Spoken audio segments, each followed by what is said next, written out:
muito bom dia para você que tá ligado aqui no Refil, tá começando! Hoje é quarta-feira, dia 17 de junho de 2026 e eu tô aqui mais uma vez para trazer assuntos interessantes, coisas que talvez não apareçam aí na sua timeline, uma olhada diferente pro mundo, e hoje o programa é temático, às vezes eu venho com essas, né? Hoje o tema é Copa do Mundo, vamos dar uma olhada pra Copa do Mundo de futebol de uma maneira que eu acho que você não viu, nem na Cazé, nem no Fantástico, né? Em lugar nenhum. Então, ó, primeiro assunto vem lá da The Atlantic, que é uma explicação de por que é que os ingressos da Copa são tão caros. Eles são os ingressos mais caros da história das Copas, né? Tudo bem que a cada Copa os ingressos vão ficando mais caros, mas esse ano os preços são dinâmicos, é diferente. Vamos dar uma olhada e entender por quê. E logo depois eu vou te dizer quais são os países mais odiados da Copa. Odiados pelos outros países. Sim, porque os hinos, eles revelam muita coisa das relações, especialmente entre colonizadores e colonizados. É um artigo da Economist, que é sensacional. Mas primeiro deixa eu fazer o refil do meu café. Tô tomando água. Tô hidratando minha gargantinha, que ainda tá meio baleada, ó.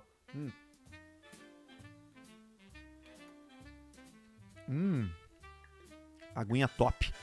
A garrafinha é aquela, né? Voz. Mas não é, né? Água do filtro, é só a garrafa mesmo. Que é boa, tem um tamanho bom, tem um grip bom. Ela tem um formato bom de pegar assim, firme com a mão, sabe? Então é coisa boa tomar água, né? Pra hidratar a gargantolas. Bom, muito obrigado pela sua presença mais uma vez aqui no Refil. Se é a sua primeira vez, eu prometo que eu vou com carinho. E ó, pode vir aqui, tá? Todos os dias, às 6 da manhã, vai ter o seu amigo Arthur te esperando para compartilhar coisas legais. Como esse artigo da Atlantic, né? Porque antes mesmo da primeira bola rolar lá na Copa do Mundo, já tinha esse vilão, né? A FIFA. E o presidente, o careca lá, o Gianni Infantino, sendo massacrados publicamente pelos preços dos ingressos de 4 a 10 vezes mais caros do que na Copa do Catar, em 2022. O ingresso mais barato para a final lá no MetLife Stadium, né, em Nova York, ele custa $2.000. Os melhores lugares foram vendidos por cerca de $11.000. Inclusive, né, se abriu investigação lá. 4 estados diferentes dos Estados Unidos lá abriram investigações para entender se não era, né, fora da lei americana cobrar tanto assim por um ticket, né? Além das redes sociais, que explodiram com as pessoas, né, xingando o Infantino, xingando a FIFA. Mas esse artigo aqui da The Atlantic conversa com um professor de economia que resolveu, veja só, defender a opinião impopular. Se a FIFA estiver certa e o problema for exatamente o oposto do que todo mundo pensa. Essa é a tese do cara e essa é a tese que você só vai ouvir aqui no Refil. Bom, o argumento dele funciona assim. Quando o ingresso é vendido abaixo do preço que o mercado pagaria, ele não fica mais barato pro torcedor, ele fica mais lucrativo pro cambista. Segundo o professor aqui, essa é uma lei tão velha quanto o mercado. E ele lembra um fato, lá em 1868, ingressos para uma leitura do Charles Dickens, né, o escritor, lá em Nova York, custava $2 na bilheteria e estavam sendo revendidos por 20 antes do evento pelos cambistas. Outra coisa, quando o musical Hamilton estreou na Broadway em 2015, 78% dos ingressos foram comprados por bots desses especuladores logo nas primeiras horas. O ingresso de $49 que a Taylor Swift vendia no Face Value aparecia no StubHub, que é onde você pode vender os seus ingressos, por mais de $1.000. Então assim, se a FIFA cobrar pouco, o dinheiro não vai pro torcedor, né? O dinheiro vai pra quem compra em massa pra revender. Sacou? A pergunta é, Você prefere que esse dinheiro fique com a FIFA ou com um atravessador que não contribui em nada pra Copa, né? Não significa que a FIFA é inocente, veja bem. Né? Tem várias acusações bem concretas aí de má representação sobre localização dos assentos, criação artificial de escassez para inflar os preços. Isso é um problema real, isso não tem nada a ver de teoria econômica, não tem como defender isso aí, não interessa o diploma que você tem, né? Mas a raiva mais barulhenta nesse assunto não é sobre a fraude, né? É sobre o preço alto. E preço alto, num evento com demanda global, massiva e oferta limitada de assentos, é matematicamente inevitável. O que muda é só quem fica com essa diferença. Tem uma terceira saída, tá? E ela já funciona em pequena escala. Ingressos nominais, intransferíveis, que só podem ser usados pela pessoa que comprou. Tipo passagem aérea. Eu me lembro que quando eu comprei os meus ingressos pra ver o show do Oasis, eu comprei 2 ingressos, pra eu e a Sofia irmos ver um dos primeiros shows do Oasis, acho que era o segundo show de Oasis no país de Gales. Comprei eles lá no Ticketmaster UK, né? Aí nós decidimos que nós não iríamos mais. A gente se deu conta que a gente tinha bebês em casa e que a gente não ia querer ficar vários dias longe delas. Então, a gente resolveu vender. Pra vender esses ingressos foi uma função. Tive que ir no Ticketmaster UK, tive que botar a venda dentro da plataforma. Não tem como você imprimir o ingresso e dar pra alguém, porque chegando lá na hora você tem que mostrar a sua identidade. Então, me parece ser um sistema que funciona, né? Porque isso aí não tem revenda, não tem especulação, não tem como bot comprar, né? É um ingresso nominal. Para entrar no estádio, tal qual lá no show do Oasis, você teria que mostrar o documento ou passar por um reconhecimento facial.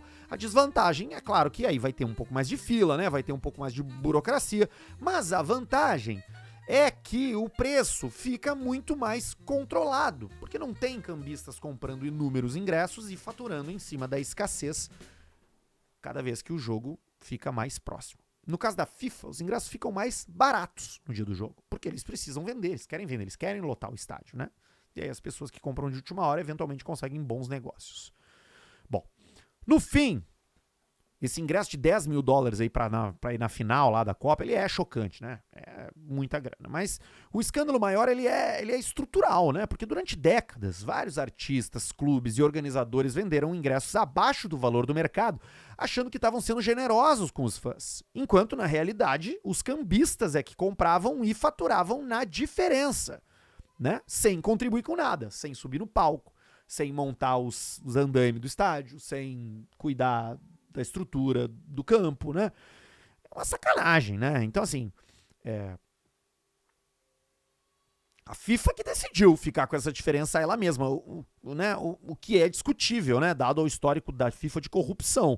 Mas é economicamente mais honesto do que fingir que o ingresso barato na bilheteria significa, né, ingresso acessível para o torcedor. Não é assim que funciona.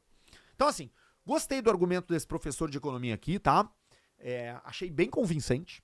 Continuo achando caro, continuo não indo, continuo achando a FIFA uma merda, mas, porra, é melhor dar dinheiro pra FIFA do que botar os ingressos lá embaixo e aí os cambistas compram e você é obrigado a comprar de um atravessador, né?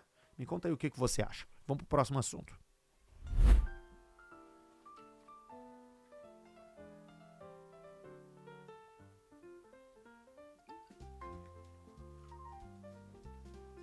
Essa aqui é muito boa, tá? Eu adorei. Porque mistura história, né? E isso torna qualquer assunto pop, né? Qualquer assunto do dia a dia mais legal. Porque a gente consegue ver uma profundidade em uma coisa que tá aí na nossa cara. Porque antes de cada jogo da Copa tem um ritual, né? Sempre. E hoje é um ritual diferente, porque hoje os 26 convocados vão pro campo, né? As duas seleções se posicionam no campo e cantam o seu hino, né? Em voz alta. O estádio todo escuta. A gente escuta vendo o jogo na TV. Músicas escritas pra motivar soldados a matar seus inimigos. É isso que são os hinos, né? A maioria deles, né? A maioria das pessoas não presta atenção na letra. Mas esse artigo do The Economist resolveu prestar e usou inteligência artificial para analisar as letras oficiais de todos os hinos dos 48 países participantes dessa Copa. E o resultado é uma radiografia, fascinante radiografia, dos rancores históricos que o mundo tem. Olha que legal. O país mais odiado nos hinos dessa Copa é a Espanha. Ela aparece explicitamente em 3 hinos de ex-colônias e territórios que conquistaram a independência através de guerras revolucionárias. O Equador, na letra do hino do Equador, eles cantam sobre um leão derrubado, que é a Espanha. Os holandeses, no verso oficial do hino, né, eles vão direto ao ponto. Eles dizem assim: os espanhóis te violam, minha doce Holanda. Quando o contexto histórico é levado em conta, a análise sugere que pelo menos 9 hinos adicionais fazem alusões a outros países, sem mencionar diretamente, né? Incluindo uma referência à Grã-Bretanha no hino americano. E nessa categoria de contagem ampliada, sem falar explicitamente o nome do país, a Espanha também lidera. Então assim, os espanhóis eles foram sacanas, né? Com boa parte do planeta Terra, a ponto dos caras escreverem hinos mencionando eles. A violência nos hinos, ela é regra, tá? Ela não é exceção a nada. Todos os países dessa Copa, menos 8, fazem alguma referência a soldados, batalhas, armaduras ou chamado a armas. O hino mais belicoso, mais violento, o mais raivoso de todos é o de Portugal, que foi escrito originalmente como um protesto contra a Grã-Bretanha, com 11 referências à violência a cada 100 palavras e 12 chamados às armas.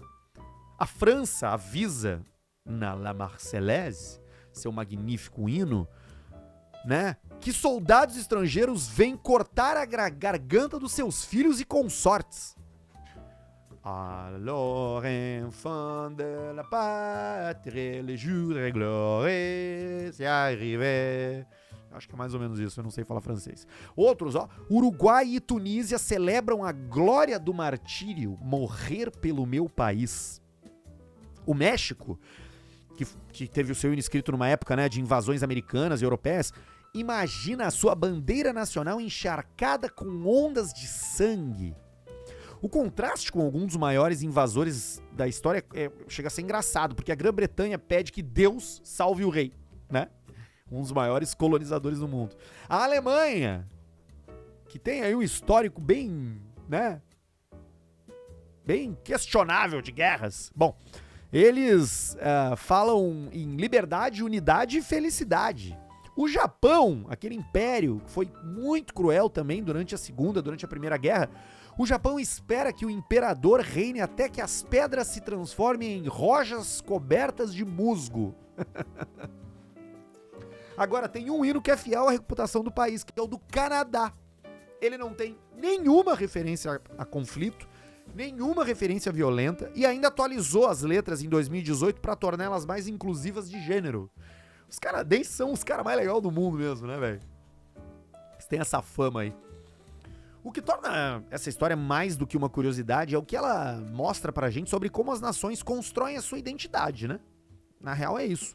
Porque os hinos escritos no século XIX, né, aqueles lá em 1800, são em geral muito mais sangrentos do que os hinos mais recentes, que sugere que o mundo foi, né, lentamente aprendendo que as narrativas de fundação, elas não precisam ser narrativas de guerra. Mas a maioria dos países ainda entra num campo, né, para jogar bola, cantando música sobre os inimigos, sobre invasões, sobre sacrifícios. Os torcedores raramente sabem a letra, né? Os jogadores menos ainda. Tem uns ali que só mexe a boca, né?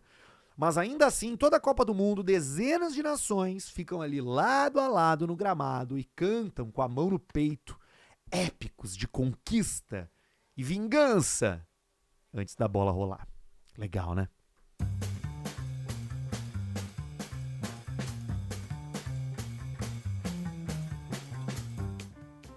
Refil de hoje vai ficando por aqui, amanhã tem mais. O livro dessa semana é Stephen King, Sobre a Escrita. Tô sorteando entre os apoiadores. Vire um apoiador, apoia.se/Refil Podcast. Ou também pelo link do Apoia-se que tá aqui na descrição do episódio, tá? Tanto no Spotify quanto no YouTube. Muito obrigado. Você pode se inscrever no canal para ajudar, você pode compartilhar os episódios do Spotify também, vou ficar bem feliz. E assim a gente vai. E amanhã a gente volta. 6 da manhã, sharp. na hora. O episódio tá disponível pra você ouvir a hora que quiser. Pode até maratonar episódios antigos, o Refil não fica velho, tá? A gente se vê por aí. E os apoiadores, a gente se fala ali no grupo Refil Livre. Todos os apoiadores têm acesso pra conversar entre apoiadores e comigo também. Então, beijo pra vocês. Fui!